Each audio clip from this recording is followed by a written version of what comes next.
thank you to the Queen.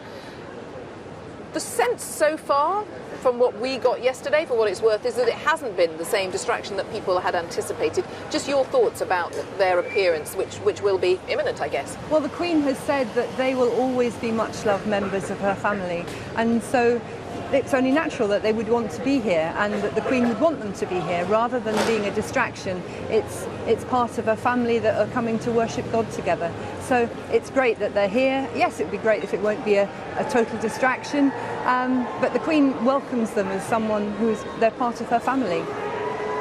The Prime Minister just arriving with his wife. It's quite booing in the crowd there. Well, and you can hear it. There is really quite a lot of booing, actually. Wow. A substantial amount. Didn't see that coming. It's quite a moment. We definitely haven't heard that for any other VIP guests, have we? That's fair to say. We were talking, Professor Anawala, we were talking about Duke and Duchess of Sussex, Harry and Meghan. They could be here in the next few minutes. Just your thoughts? I mean, Kath making the point this is a family event to a degree.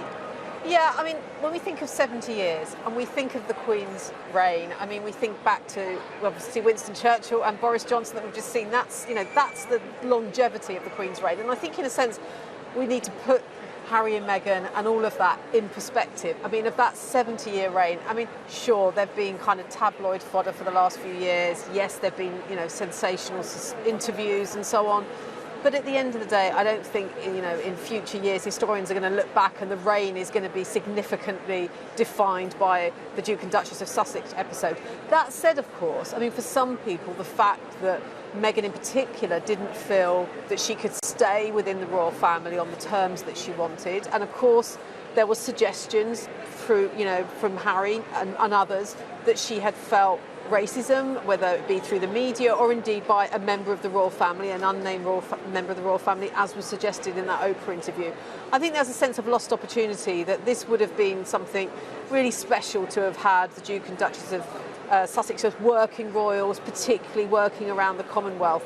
And so I think there's going to be a sense of what might have been when they arrived today. They could have been here together with the Duke and Duchess of Cambridge, representing the sort of supporters of Prince Charles as he becomes king in the future, and then ultimately the future really of the monarchy. But it's a lost opportunity, and they're going to arrive as family members but not as working royals, and there of course has been the difference in the last year or so. Yes, and that's the reason they weren't on the balcony as well yesterday, as per Prince Andrew, not on the balcony because that was only for working royals.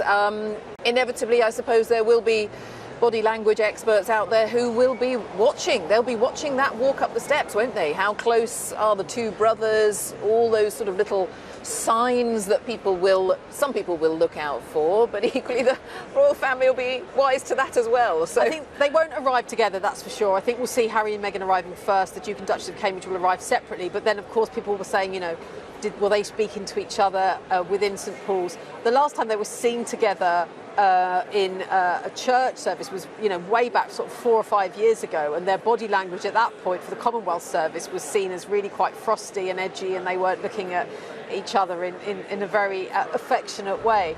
So yeah, body language experts, lip readers, they'll all be looking and seeing what they can see. Hopefully that isn't the big story that's going to come out of today. Hopefully it's a family gathering together to recognise the contribution and the service of their boss. She's the boss of the firm, as well as being the kind of matriarch figure of the royal family. And certainly, I mean, I hope the Queen this weekend, in the midst of all the celebration, also she's going to get to meet her 1-year-old granddaughter or great-granddaughter Lilibet for the first time. Yes, she turns 1 tomorrow. Exactly. Yes. So birthday celebrations there too. Yes.